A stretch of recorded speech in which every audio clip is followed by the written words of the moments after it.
Mabuhay po mga kababayan, Up Batangas. Muli po ay narito tayo at isang ating pag-usapan ang tungkol sa pagganda, pagsulong ng ating Batangas. Ating pong panauhin ngayon ay ang grupo ng mga arkitekto dito sa Batangas, pinangungunahan ng Regional President, ng District Director, si Architect June Briones. Pwede mo batiin mo ang ating mga kababayan. Magandang hapon po. Magandang gabi. Magandang gabi po sa kanilang lahat.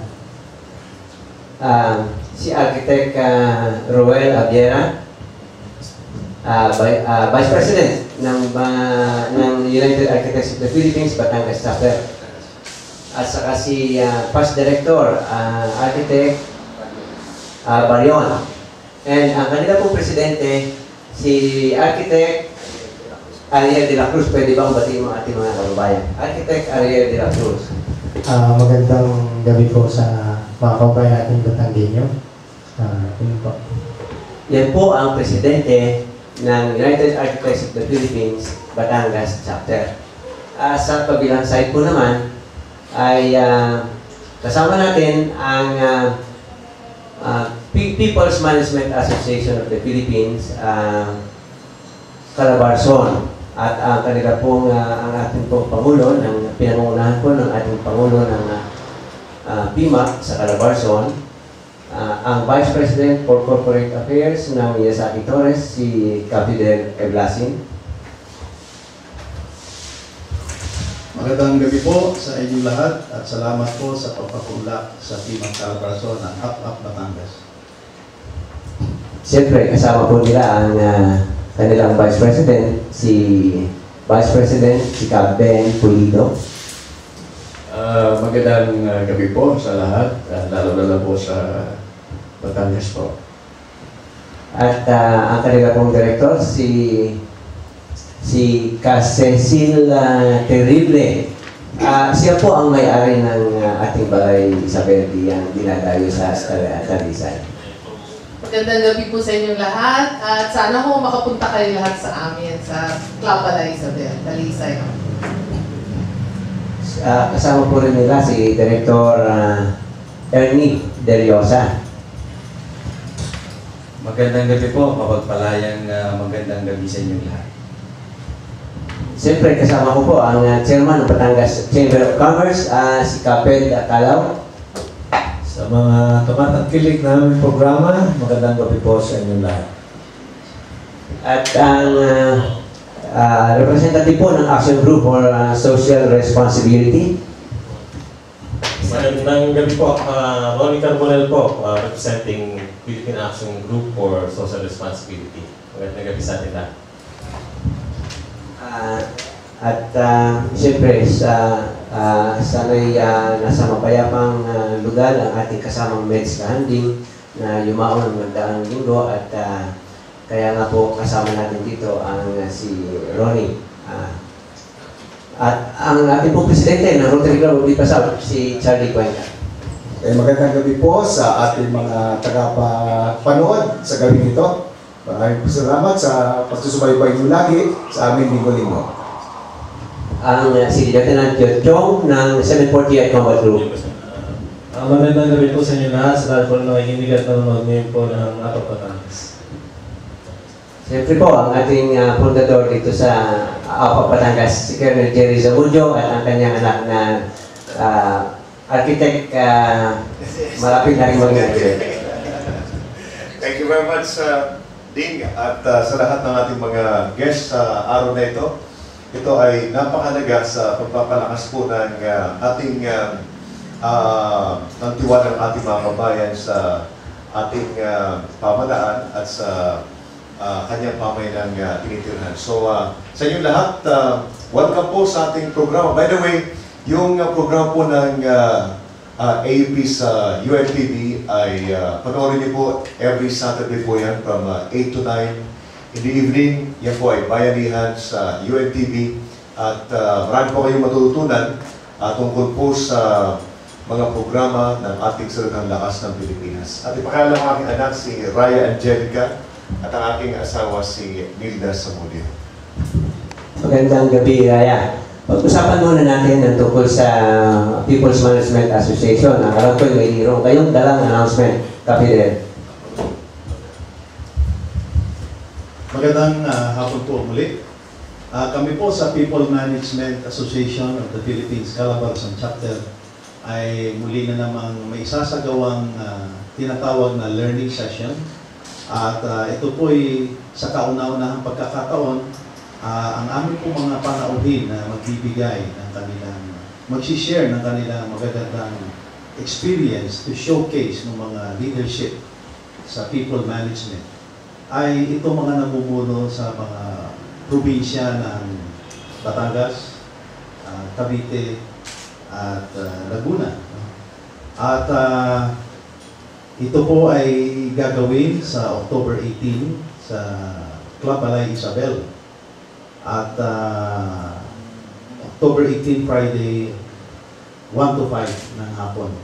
At ang aming pong director in charge dito ay ang aming director si Ms. Cecil Terrible. At ibibigay ko po sa kanya ang pagkakataon na mas mapaliwanag pa kung ano ang programa nito. Kagaya nga ho ng nasabi ni Mr. Edlasin, ito ho isang pambihirang pagkakataon na magsasama-sama ang tatlong gobernador upang tayo ay magbabahagi sila ng kanilang mga leadership practices. So ito po ay sina Governor Dilma Santos Recto, Governor John Vic Remulla, at Governor E.R. Ejercito. Hindi po sila magsasalita tungkol sa mga pampolitika nilang topics. Ang sasabihin ho nila ay paano silang namamahala. So halimbawa ho ay paano ba sila nagpapasunod sa mga tauhan, paano sila nagmo-motivate ng mga kagalingan ng kanilang mga tauhan, paano naman din sila pagka yung mga nagkakasala, paano yung discipline nila. Ayun. At paano rin nilang sinusukat yung performance ng mga tao.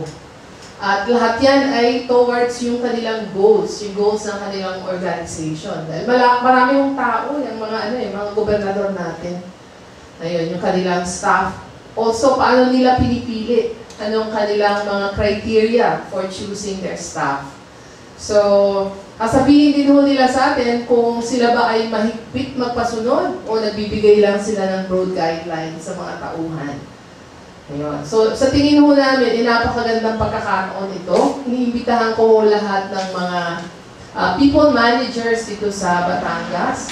Matututunan po natin, napaka-interesting ho ng pag-uusapan dito. Ayun. Sa Club Balay Isabel ho, October 18, 1 to 5 p.m.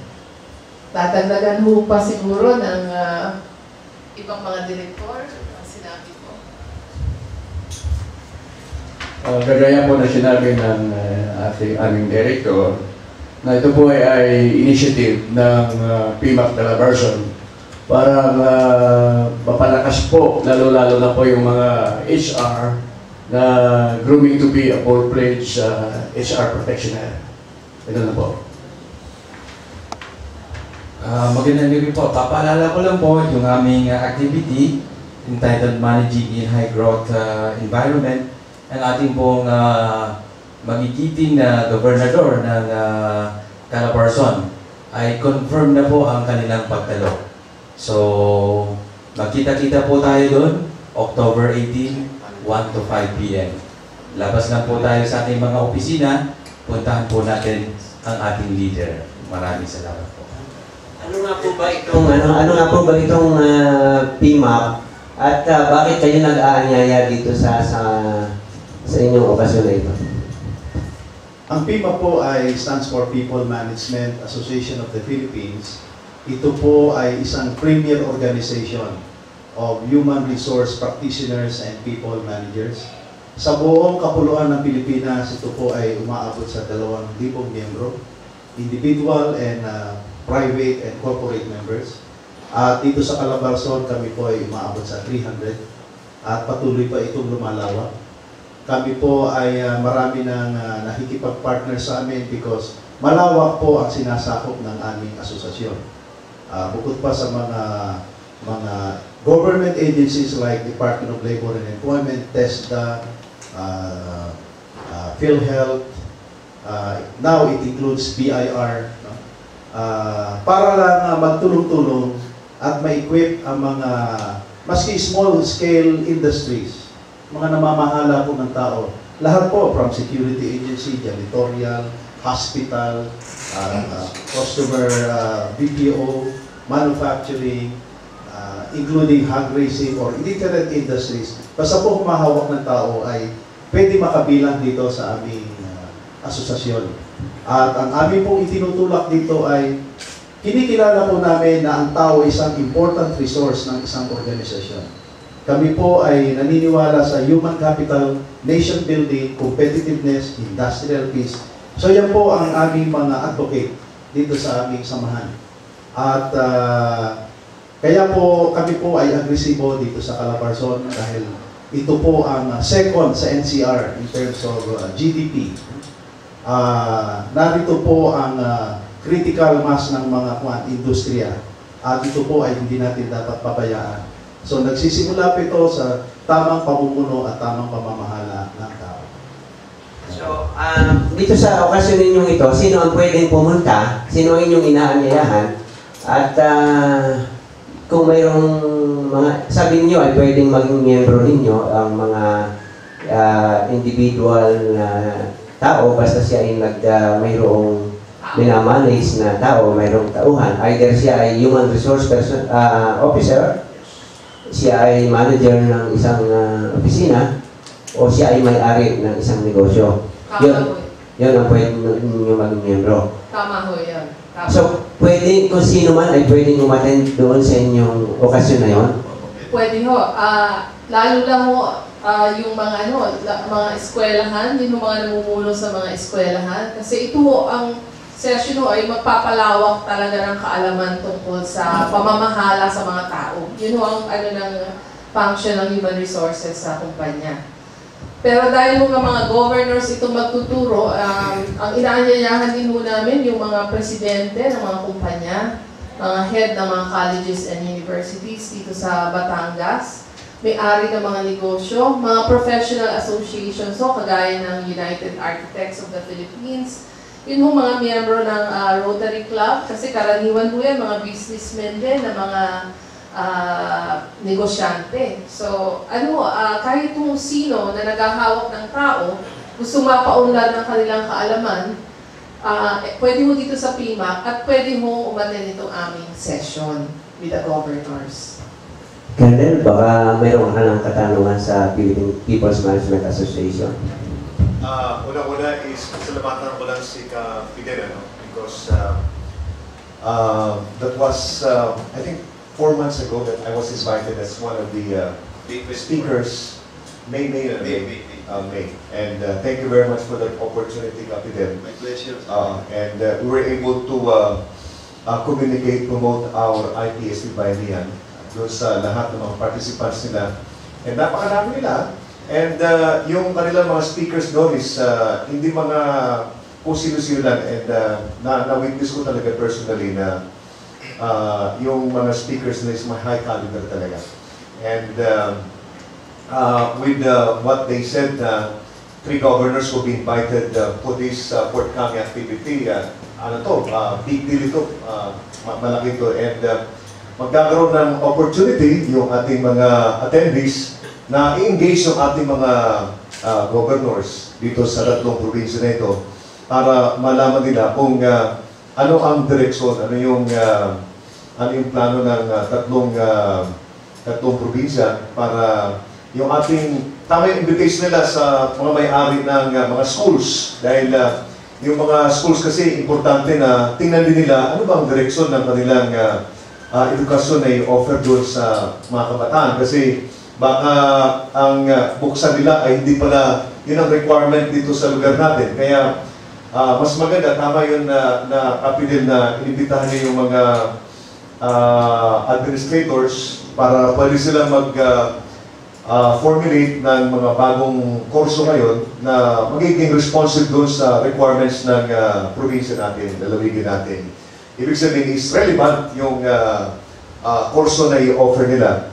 And then, yung mga negosyante naman, importante ito sapagkat alam nila kung anong industriya ang pwede nilang buksan at kung paano pwedeng makaagapay yung mga industriya na nilang pinamalaan doon sa direksyon ng tatlong governors. Very laudable itong activity ninyo because kayo nag-bridge, no? Kayo nagsisilbing tulay na makausap itong mga governors na ito, ng mga stakeholders na mayroong kailangan sa pagpapatakbo ng ating ekonomiya, ng ating development. Kami sa AUP, interesado kami dyan na pinag-uusapan ng tungkol sa development ng lugar natin sapagkat kung ang tao ay mayroong trabaho at kung yung negosyo natin is nakakatulong doon sa ordinary natin mga mamayan, eh wala kayong pag-uusapan na problema sa seguridad.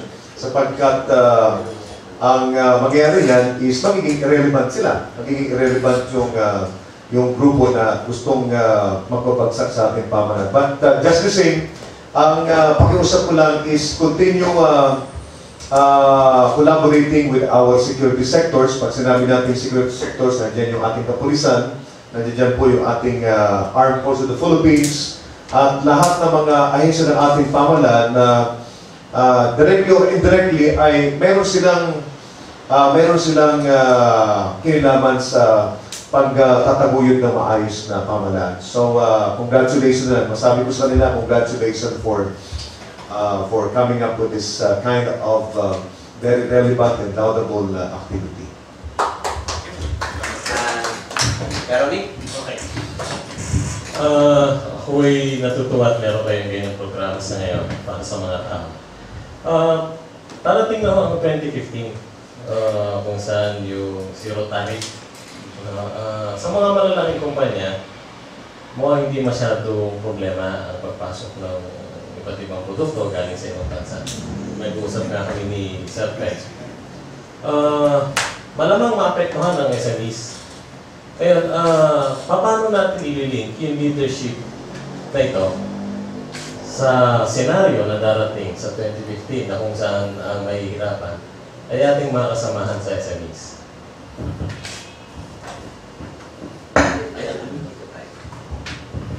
SMEs ay small and medium enterprises para sa kapapakanan ng ating mga kababayan.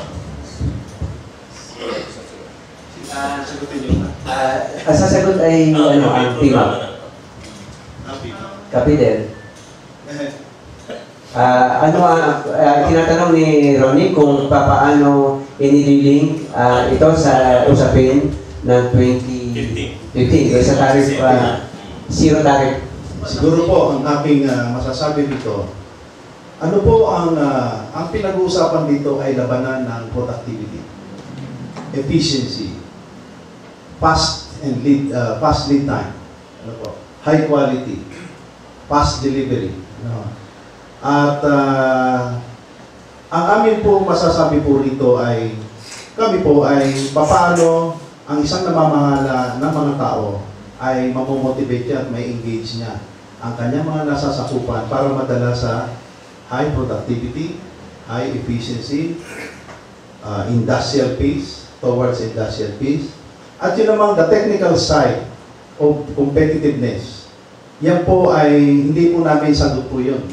Kasi technology, investment in technology, siguro may ahensya ng gobyerno na nararapat kagaya ng DOST. No? Na siguro this time na dapat mapondohan ang mga ahensya na dapat tumulong sa mga small and medium enterprises on the technology aspect. Kasi po, advance na po ang mga kwan, ang iba nating mga kapitbahay sa ASEAN region. Indonesia, I would say an example. Ay sila po ay mas marami kotse ginagawa kaysa sa atin. Ang Vietnam ay mas marami ng kotse ang kayang gawin kaysa sa Pilipinas. Samantalang ang ating gobyerno ay, bagamat ngayon po ay nagigising na dapat ang Pilipinas ay maging isang production instead of importation.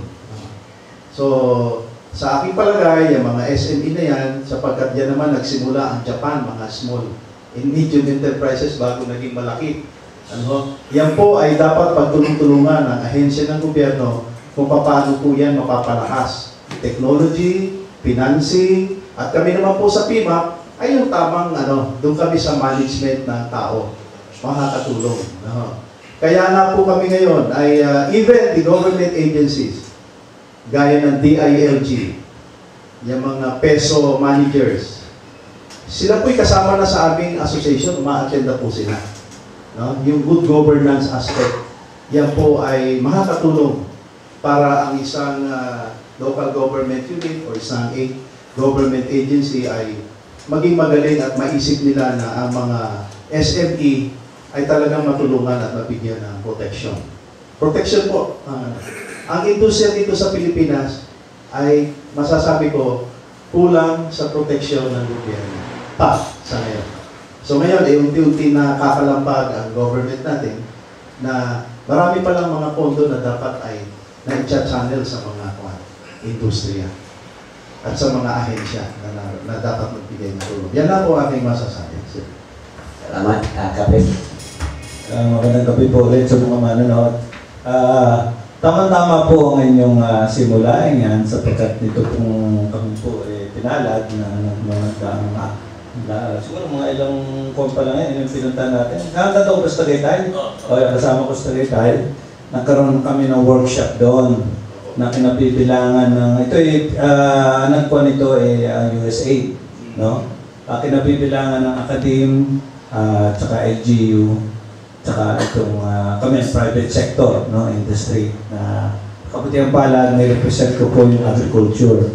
At kaya ko po nabanggit sa inyo yun, dahil nabanggit niyo yung programa niyo na darating ang governor, gusto ko sanang makakuha po doon sa main objective niyan, siguro, magkaroon ng dialogue para nabanggit nga nyo, magkaroon ng tinatawag na competitiveness ng ating industriya at saka makakuha tayo ng mga workers na mag-fit sa papangangailangan ng mga industries.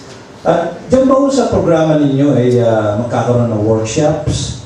O ito ay basically, kasi po, nang-imbita kayo ng mga negosyante na katulad namin. At kaya kami pupunta doon, kung guest natin ang governor, ay di malalaman namin kung anong programa ng mga bawat governor, no? Mga advocacy nila. Pero kami, nabanggit nga ninyo, kailangan ng proteksyon. So yung baho ay meron open dialogue o the workshops para mabigyan ng solusyon itong problema ng Pilipinas ngayon na ika nga nabanggit ng ating guest, ni Sir, na tayo nahuhuli. So, paano tayo makakahabol? Yan ba nandiyan ba yung advocacy ng grupo ninyo? Ang kasi, ang People Management Association of the Philippines ay ang itinutulak po namin yung pagpapalawak ng kaisipan, training para sa mga managers on how they will manage people. Ito pong session na ito in particular ay tungkol po sa mga governors at yung kanilang management style or leadership style. Hindi po necessarily na tungkol sa kanilang programa sa kanilang lalawigan ng Batangas o Cavite o Laguna. Although mababanggit po yun kasi i-discuss po nila kung anong kanilang vision. Pero ang talagang tatalakayin ay paano ba sila nagiging manager? Ano ba ang kanilang mga prinsipyong pinangahawakan pag nagmamanage? Sila ba ay maluwag sa tao? Sila ba ay close supervision sa kanilang mga tao? So, ganun po. Matututunan po natin yung kanilang leadership style. Not necessarily yung kanilang programa sa ating ekonomiya. Yun. Siguro po ibang ibang forum. Opo. Yeah. Kasi po, yun nga, yung mga negosyante kasi, yung point of interest nila ay parang paano ako pupunta dyan? Ito ba ay makakatulong sa akin para maging competitive? Parang ganun mo Siguro po may ibang forum na nararapat para dyan. Pero po kami sa PIMAC, kami po ay minsan inaanyayahan kami na isang ahensya na mayroong, halimbawa, TESDA. May nausapin na may kinalaman sa TESDA. Kami po ay pwedeng gumawa ng isang position. Position paper na may kinalaman sa isang usapin. Kung kami po ay aanyayahan, kami po ay sinasama ngayon po ay sinasama na kami sa kung ano-ano mga forum na consultation na ginagawa ng gobyerno. At kami po ay nakahanda kami gumawa ng isang posisyon kung yun po ang kinakailangan ng aming samahan. Kung yun po ang halimbawa, for example, position on wages. Isa pong issue po yan na hindi kaya ng mga SME na magtaas ng mga wages. So kami po ay gumagawa ng posisyon na huwag natin masyado tayong magpadalos-dalos sa pagtataas ng dahil marami ang mawawalan ng trabaho pagka ang mga negosyante ay mahirapan, hindi na nila mapatakbo ang negosyo. So, although hindi naman natin iniiwan ang mga tao na dapat ay magbenepisyo rin ng mga pag-angat ng kanilang ikabubuhay. Pero yan ay binabalansi po namin. Yan po ang aming. Thank you. Salamat ka, Fidel. Siguro ka, Ben, Romer, siguro yung ating mga concern na yan ay pwede nating madala sa provincial council, sa provincial board, at saka sa provincial development council.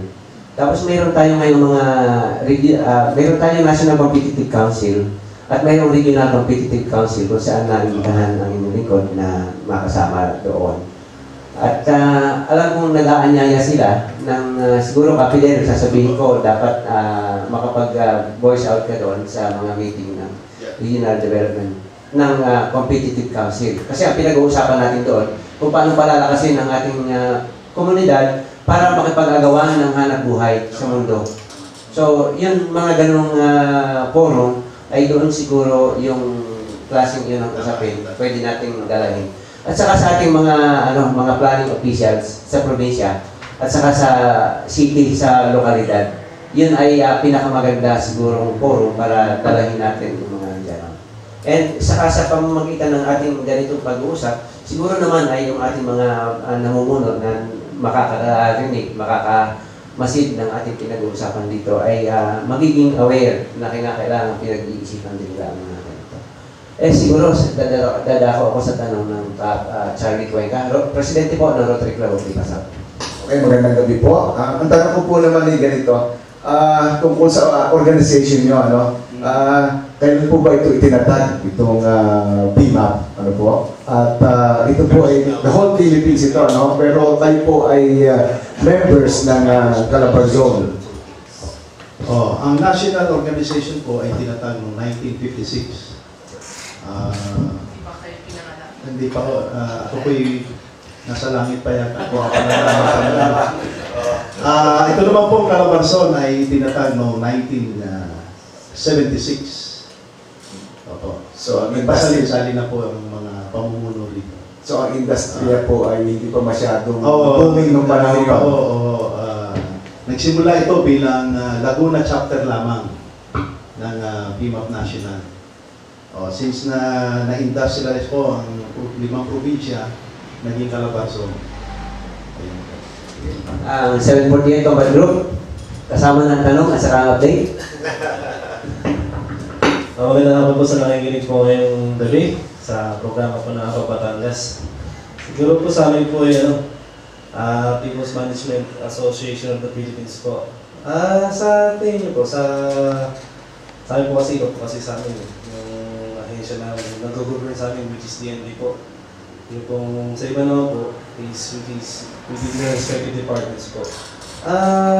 Meron po kayo may bibigay na parang programa para sa mga, mas mababa po sa amin. Mas po sa mga nasa labas ko, yung mga individual na mga ginagawang negosyo doon, dyan po sa labas, na kung saan po ba yung mga mapapakinggan yung kanilang mga site po ba?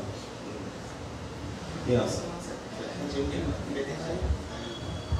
Kami po ay mayroong committee sa People Development. At hindi lang malalaking negosyo ang ating we are trying to serve. Kami po ay papunta sa SME. Yung mga, pati yung sa sektor po ninyo. Taon-taon po ay gumagawa kami ng mga programa. Siguro sa sinabi po ninyo yan ay isasama namin for 2014. Okay, kakaroon po tayo.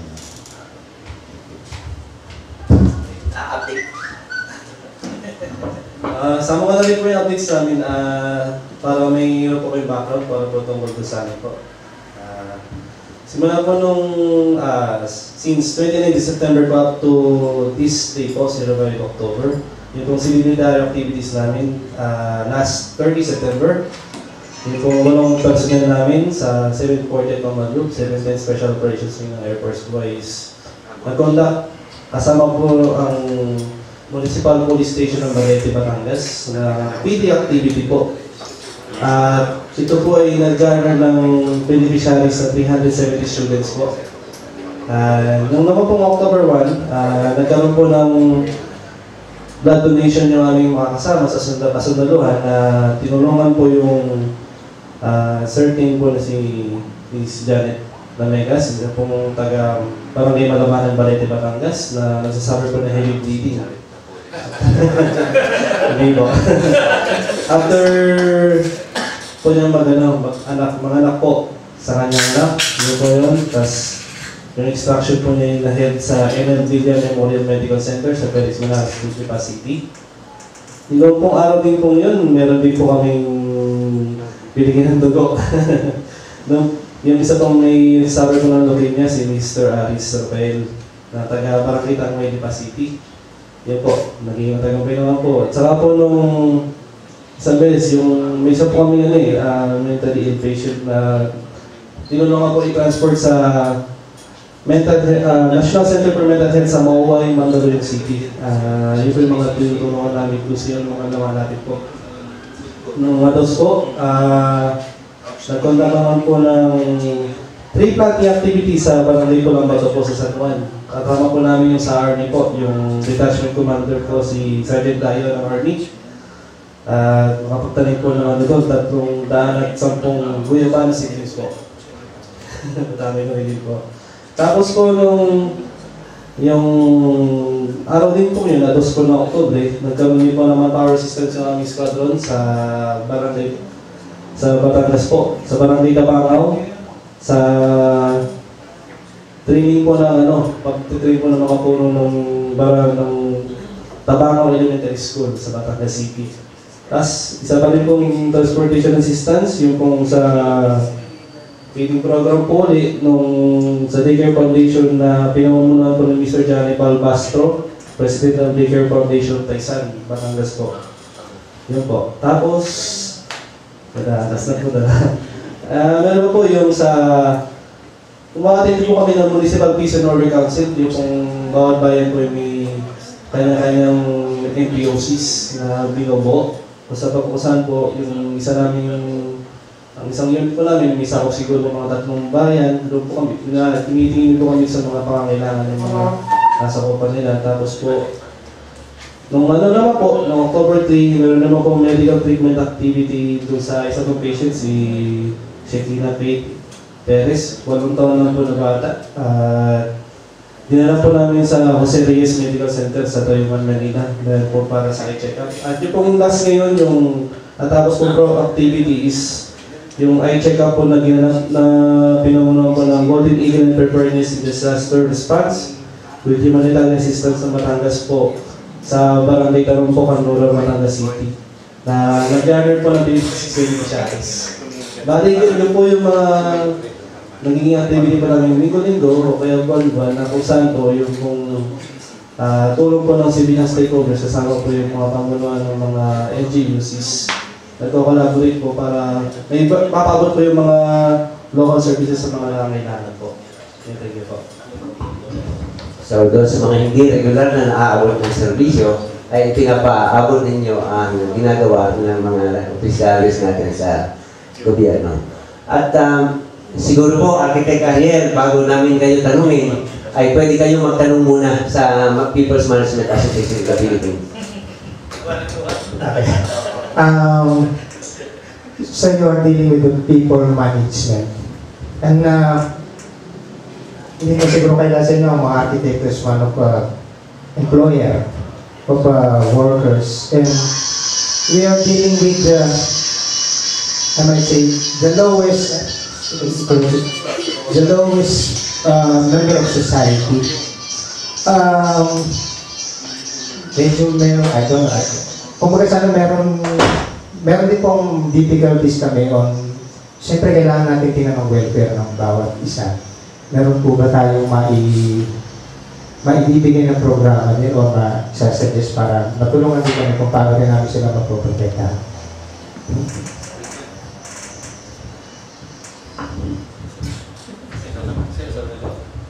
Opo, napakaganda ng inyong tanong. No? Kasi ang People Management Association of the Philippines ay mga HR managers po ito. No? Sa mga kumpanya, lalo na yung mga may union, ito pong HR manager at talagang namumuno sa pakikipag-interact dito. No? So, meron pong mga pag-aaral na ibinibigay sa HR managers. Una ho ay yung mga labor laws po natin, yung mga wage orders, ano yung mga mandatory benefits. So, isa ho yun, isang level. Another level ho ay tungkol naman sa training. Paano sila mabibigyan ng tamang kaalaman na naaangkop kung ano ang kanilang trabaho. Ikatlo ho ay yung kanilang kalooban, paano naman sila mamomotivate. They would feel good about themselves, feel good about what they do. Kasi kung minsan ho, di ba, may mga tao na they hate what they do and they hate themselves. So kasama ho yan sa sa pinag-aaralan ng human resources managers. So yun ho ang sa tingin ko tatlong main things na itinuturo ng mga personnel managers. May dali ka ba? Salamat Ate Cecil. At siguro, bago natin lipat sa tanungan, ano ba ang number ninyo na pwede namin tawagan o kaya email? At baka pwedeng i-close up kung may informasyon dyan. Ano ang telepono? At pakiulit lamang ng petsa. Sino kakausapin?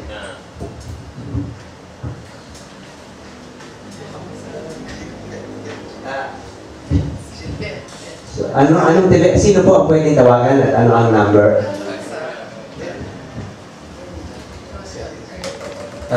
Pwede po tawagan. Ito po sa leadership lessons from Calabarzon with three governors, Governor Vilma Santos Recto, Governor John V. Remulla, and of course, Governor E.R. Ejercito. So tawag lang po kayo sa telepono number 0917-501-1098. Yan po ang aming presidente, President Fidel de Blasig. Yan po ang kanyang number. Meron pong landline, care of po ang aming secretariat, si Miss Pilar Tan ng Yasaki Torres Manufacturing Inc. at telephone number 049-502-1530, local 2356. Yun po ang ating mga numbers. Pwede rin po kayong mag-send ng email sa f.iblasin@yasaki-torres.com. So, maraming salamat po. Dako po tayo sa pagpapaganda ng ating komunidad. At Ira? Raya. Pasensya ka na, Raya. Si Ira at saka si Raya ay lagi kong napapagpalit ang pangalan. Ang architecture student ni Scholar ni Colonel Thierry Zamulio.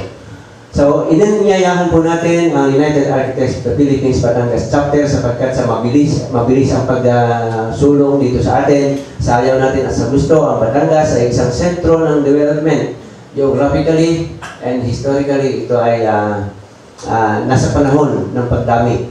Ang ating populasyon at nangangailangan ng paglalagay ng kasabay ng pagdami ng ating mga istruktura ay ang pagpapaganda ng ating kapaligiran. Makakatulong natin dito ang sektor ng architecture. Pwede po bang ipaliwanag niyo sa amin kung ano ang architecture at ano ang inyong mga advokasya para ating matulungan ang pagsulong ng ating Batangas? Si Ariel. sa pagpapaliwanag ko ng architecture, siguro yung pinaka-senior namin ang magpapaliwanag. But before that, we'd like to announce na on October 7 is a National Architecture Week. And by October 18 and 19, mukhang makikita rin tayo sa Globalay kasi ang United Architects of the Philippines Student Auxiliary, doon ang Batangas chapter ang mag-host ngayon ng Area B Assembly, which is gaganapin yun sa Globalay with how to cater architecture in modern innovation of technology. And one of guest speaker din po doon is nandito po si Architect Edwin Barion. So, yun po ang mga activity namin. Sir? Magandang gabi po ulit. Maraming po salamat sa pagkakainbita niyo sa amin dito, Engineer Landal. Sa totoo lang po, malaking tulong po ito sa aming organisasyon. Dahil kung kayo ay nakakabili ng mga newspaper recently, kami po ay nag-a-advertise na ng kung ano yung mga arkitekto. Ito po yung naging national program namin dahil ang terminology ng arkitekto po ay hindi naman po siguro ganun kahirap bigkasin na po. Kaya lang ay nagiging concern na rin namin na mga arkitekto na basta't meron kang puntahan na site or location, ay ang tawag sa amin ni engineer.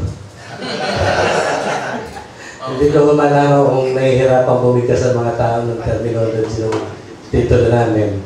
Actually, hindi ko namin na-encounter to sa yung sinasabi nga ni Architect Ariel kanina.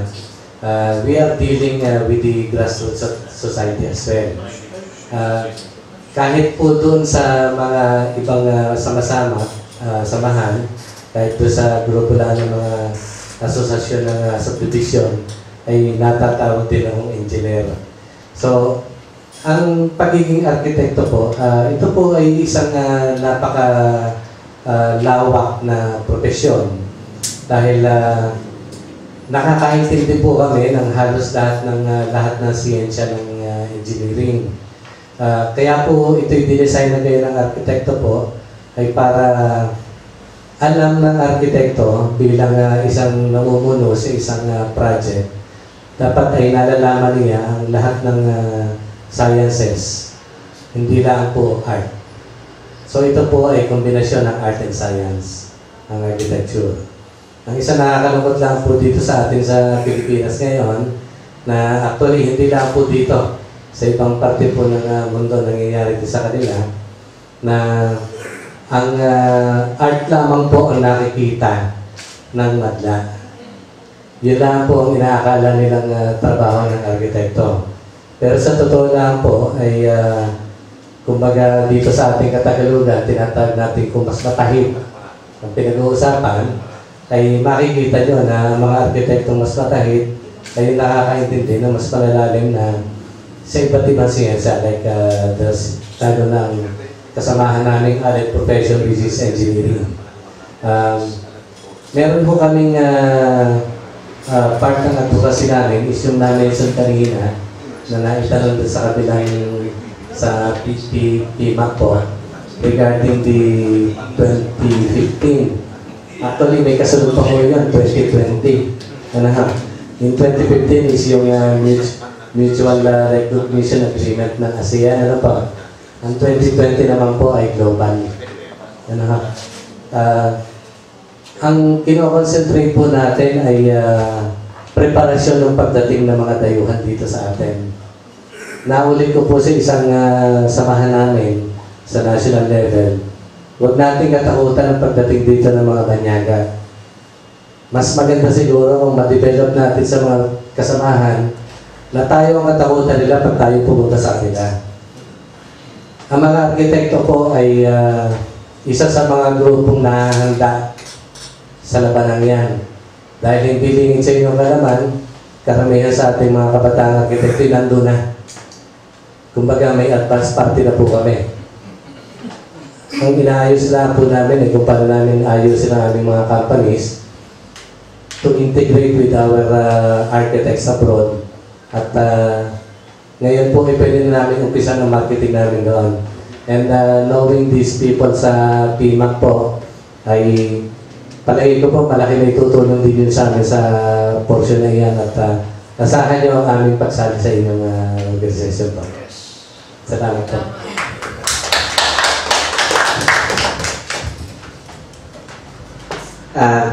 Itong mamang ito ay kasama po natin sa Rotary Club of Lipasaw. At saka sino nga yung sponsor mo? Ang sponsor po kayo po. Yan. Si Architect Roel Abiera. At saka yan ay isa sa aking mga consultant. Anyway, siguro pwede bang ipaliwanag ko sa ating mga kababayan kung paano nyo natin ginagawa dito ang practice ng architecture, kung yung ano ang ginagawa ninyo, ano ang role ninyo sa mga pagawain dito sa ating lipunan.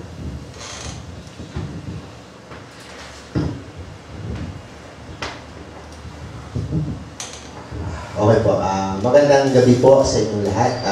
Salamat po sa pangyaya ng APAP Batangas at kami naimbitahan ang aming grupo ng UAP Batangas. Tungkol po sa aming, kumbaga, trabaho bilang arkitekto, nabanggit na rin po ng aking kasama sa past district na ang arkitekto po ito is isang art o siyensya. Kumbaga, ang trabaho namin talaga ay design ng iba't ibang klase ng gusali o building kung saan upang matulungan natin mapaganda ang ating kapaligiran o upang may saayos din ng ating kapaligiran.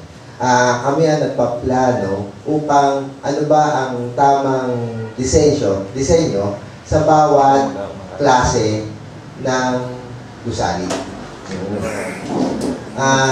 Yun po ang role po namin upang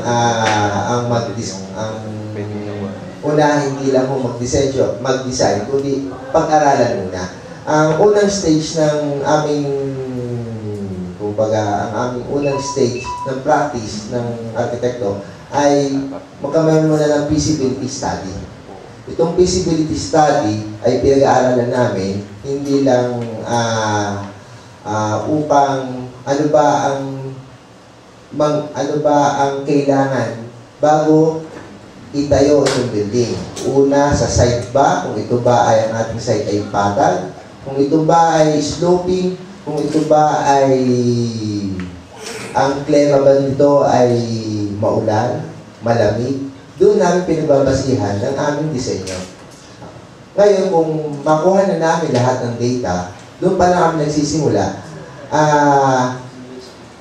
nilalagay namin sa aming pinag-aralan kung anong dapat na standard na para ma-design namin ng tama ang itong gusaling ito. Once na-design na namin yan, ipipresent na namin sa kliyente yan. At kung ito ay approved, nandun na tayo sa stage na tinatawag na development plan. Kumbaga, nandun na, i-detalye na namin ang ang plano, ang itsura, ang cost estimate, at kung magkano ba nga ito itatayo. Kung sa lahat ng yon ay approve sa kliyente, approve ang plano, approve ang magiging itsura, approve yung materials na gagamitin, approve din ang budget, o ibig sabihin, pasok sa budget itong ating project. Ngayon, dito na papasok ang tinatawag natin kumbaga ginagawa namin construction drawings. Ang construction drawings, ito na yung ating maaaring isubmit na natin sa building permit. At ito na rin ang gagamitin natin upang masimulan o maitayo ang isang gusali o isang bahay. At dito na po papasok ang arkitekto sa once tinayo na yan, simulan na yan, ay kami naman ang magsusupervise noon hanggang matapos. sa kalagitnaan o sa simula kalagitnaan hanggang matapos ang isang structure, nandiyan kami upang sumubaybay. Hindi ibig sabihin, pag nibigay na namin ang plano, tapos na. Kailangan, nandiyan kami upang i-revise dahil maraming pagbabago yan. At higit sa lahat, kung ano na pag-usapan sa costing, ay sana naman pag natapos sa hintin. Yun ang pinaka, kumbaga, yun ang mga isa sa mga, kumbaga, marami sa trabaho arkitekto. Ito yung isa sa mga trabaho namin. Kaya nga, kinuha kami upang pangalagaan namin ang kliyente. Kasi nagtitiwala sa amin na i-design namin ng tama at magagawa ito sa usapong presyo, kung sino man ang gagawa niyan. Kasi kami ang mag-design, meron din builder. Hindi kami ang kontrata. Kami rin ang titingin sa contractor o sa builder kung tama ba ginagawa yung usahan niya. At ito po ay sa tingin ko mas mabibigyan pa ng mas maraming information itong aking kasamang past president, past district director. Kala ko'y papasok sa nakakatanda sa iyo. Magandang rito sa inyo. Yun ang trend kanina. Anyway, para po may pantagdag ko lang po kasi ang ating pong, ang katanong ano ba isang arkitekto? So, sundan natin muna sa what is architecture. Kasi magbigay po kayo ng any activity sa buong mundo at lahat yan, 90% or 95% mabagsak sa architecture. Mula sa templo, nung pa. Halimbawa, sabihin na lang natin, kung mag-focus mo tayo sa lipa, pag po kami mga taga-Batangas at kami mga naramdaman, punta agad, ay ang maganda, magaling na doktor ng lipa. Ang mga doktor po ay saan gumagamot yan? Sa isang hospital. Ang isang hospital po ay partly isang architecture. Napakarami nating malls dito sa lipa at entertainment. Saan ano involved doon? That's architecture. Ang ganda ng restaurants at lahat, yan ho ay mapasok lagi ng architecture. Sports, ang galing. May mga Gilas Pilipinas, tuwang-tuwa tayo, may arena. Pero, sinong gumawa nun? Ano yun? Sa isang architecture. Sa aking mga kampo, sa lahat halos, baka nga lumpas pa ng 95%, involved merong na activities, ginaganap sa isang gusali o kung ano man siya na siya ay pumapasok under architecture.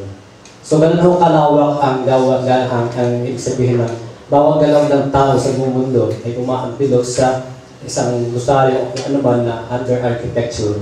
At from there, kaya naman ho siguro mga makakasagot, ano naman ngayon ang arkitekto. So, ang arkitekto, lagi ho kami minsan ay engineer, minsan tawag sa akin ito, minsan attorney. Ang amin ho kasi tawag ko dito, napaalam ko, ang isang malalaking project ko ay maraming involved, maraming disciplines, maraming may structural engineer, electrical engineer, mechanical engineer, sanitary, project manager, but ang tinatawag architect ako is the prime professional on that particular project. Kami ko ang nag-lead sa anumang mga project niya na nag-involve sa atin sa. So yun lang siguro baka may gusto mong mas matanda sa akin gusto mong dagdag.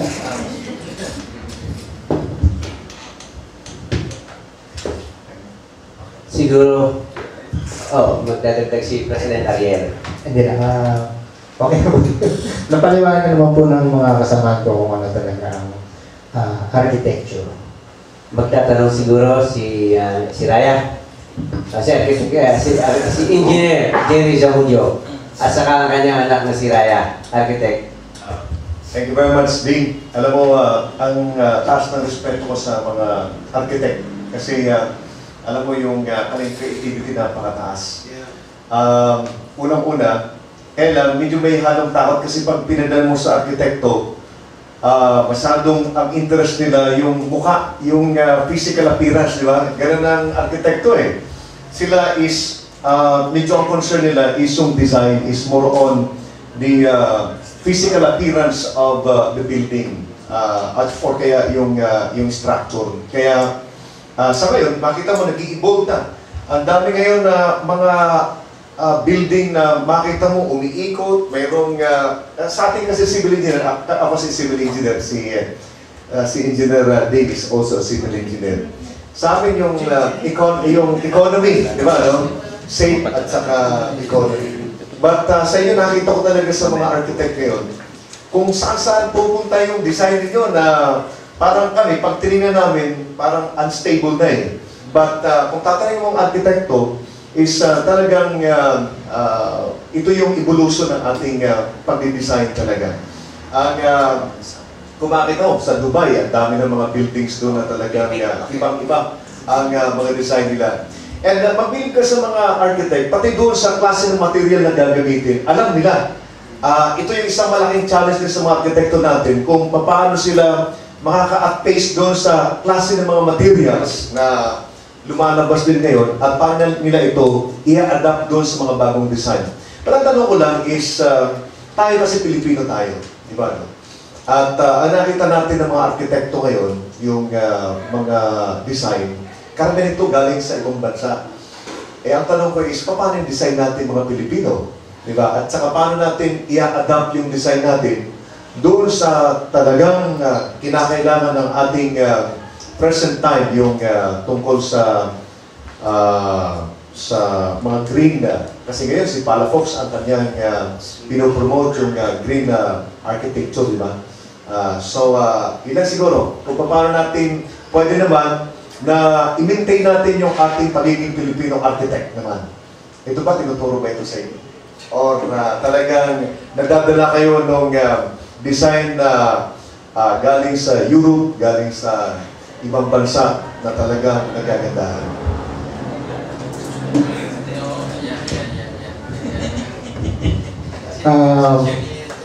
Unang-una, yun yung parang misconception din sa mga arkitekto na parang bang inisip nila art lang, mukha lang. Pero as what you said, nag-evolve din kami. Kagaya nga nito, we're talking of Dubai. Dubai kasi parang talagang priority nila dahil marami silang pera or what. But here in the Philippines, hindi naman ganun din ang approach natin. Siyempre, as much as possible, we architects are very much concerned in environment. Kung paano natin poprotektahan ang environment. Yes, si Architect Palafox is very much sa green architecture. Actually, si Sir Jun is one of member of green architecture, sa Philippine Green Architects, Green Building Council. So, isa sa doon. So, here in the Philippines, bakit ganun yan? Merong bahay na lumalabas na European, merong ganito. Kasi ganito ang nangyayari sa Pilipinas. Yes, we have the identity of being a Filipino architecture. But somehow, marami sa ating mga kapwa Pilipino, nag-work sa Europe, nag-work sa Japan. Ngayon, nandun sila, na-appreciate nila ang ganda ng European architecture.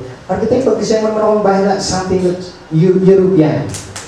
And we architects, they are the boss. Okay, we will design your architectural motif ng European. Ay, galing ako Japan, gusto ko Japanese style. So, what happened in our architecture, talagang nagkakaroon ng yes, halo-halo. Depende na nga po yun sa gusto talaga ng mayari. So, yun po ang masasabi ko. But Filipino architecture, yes, we have that na meron din naman tayong architect na nagpa-practice ng Filipino architecture. Si Architect, Sir, mas kilala niyo yun Kalimutan niyo lang ang pangalan. Architect Manyosa. Manyosa, yes. Ligalit. Okay. Yes, so, depende po yun sa talaga, sa kliyente rin, kung ano nila. Pwede ko po idagdag yung pinag-uusapan. Napakit nga ni Colonel yung kung ano yung gusto ng kliyente.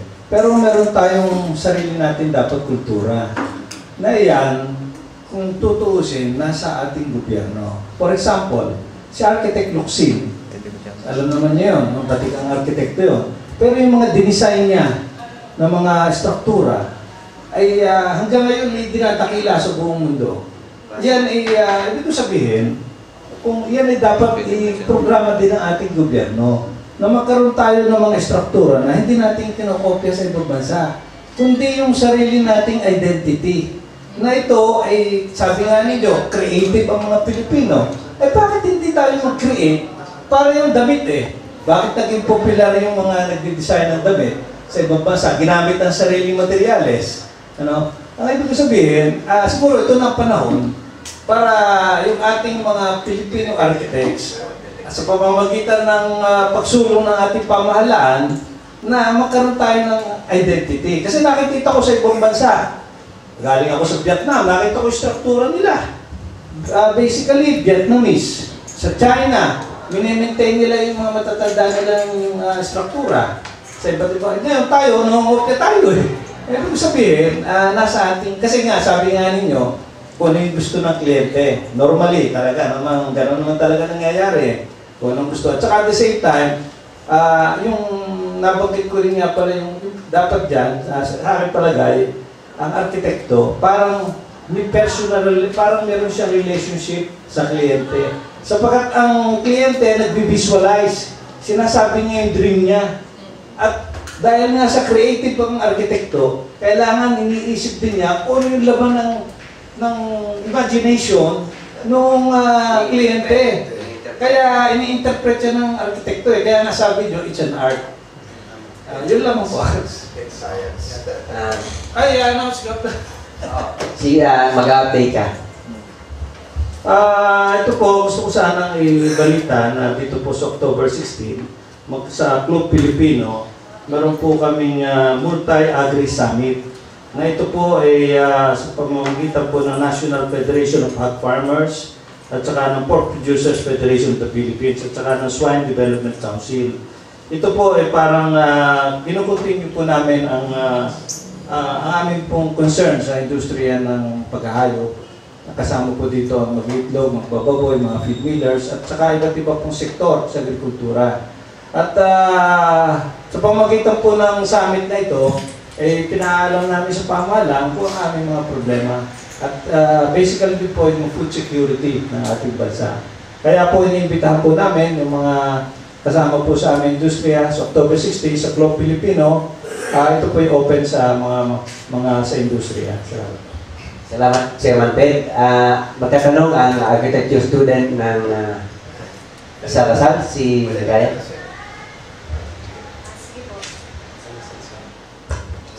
Isa pong magandang gabi sa lahat po ng nandito ngayon. Pakilala ko lang po ng mabilis yung sarili ko. Ako po si Raya Zumulio, 4th year architecture student po ng De La Salle College of St. Pinion.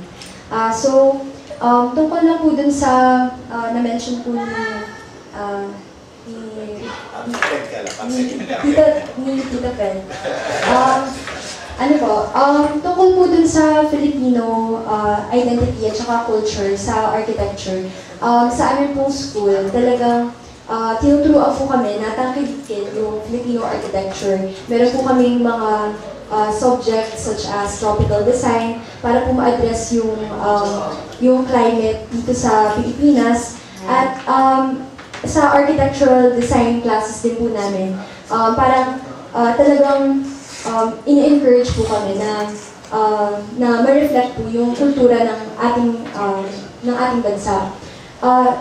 Yun nga lang po, sa ating mga kliyente, tulad po ng sabi po ni architect, minsan po talagang tinatangkit po nila yung architecture, yung style sa ibang bansa.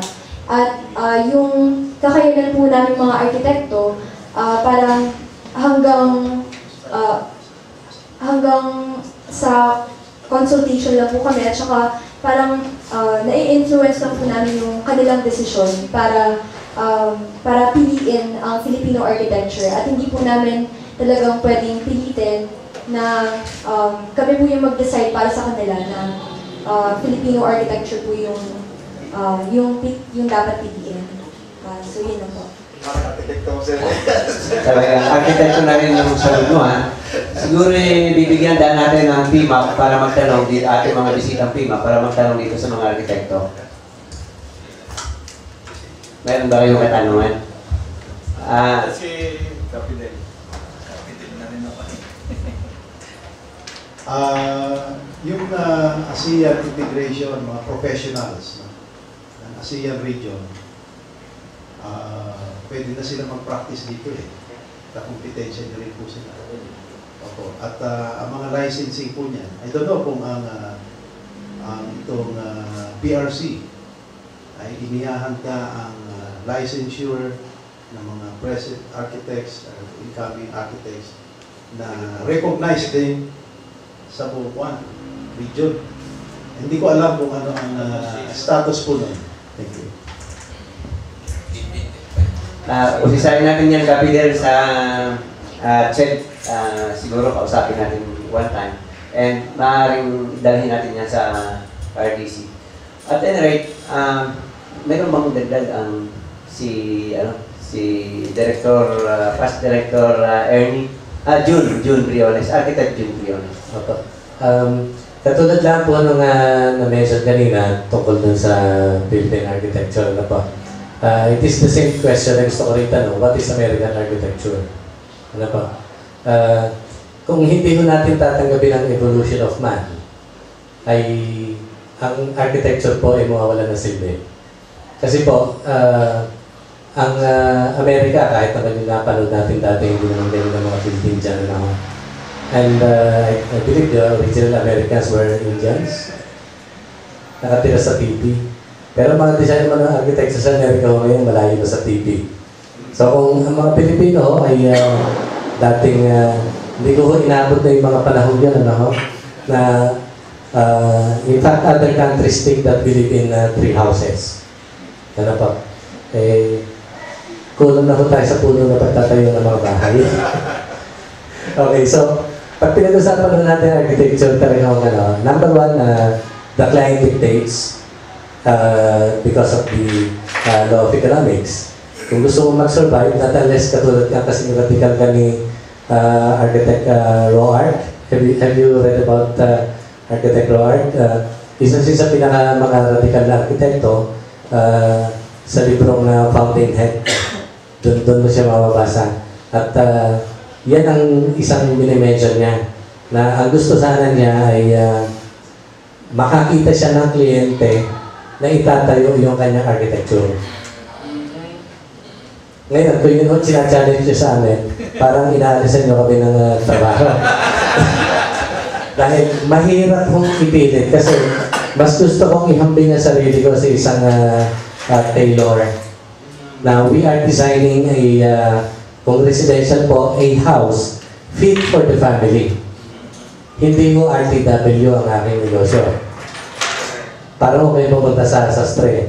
At wag mo kayo makisama dun sa common and very misconception na pag kayo ay nag-hire ng architect ay sa pamahalawang punta ng inyong project. Mas madidisgrasya ko kayo pag hindi kayo nakakuha ng professional na hawak ng inyong mga proyekto. Ilan pa? Kasi ako, kayo malulungkot na tinatawag kayong engineer. Wala po problema. Nandiyan po na dito sa atin ay napakarami siyempre ng mga engineer na nagpa-practice ng art of construction na yun naman ang huling na ang madaling nakikita ng mga tao bago maitayo ang kanilang bahay. At ang hindi nila nalalaman ay bago mag-umpisa yung construction, kinakailangan buo.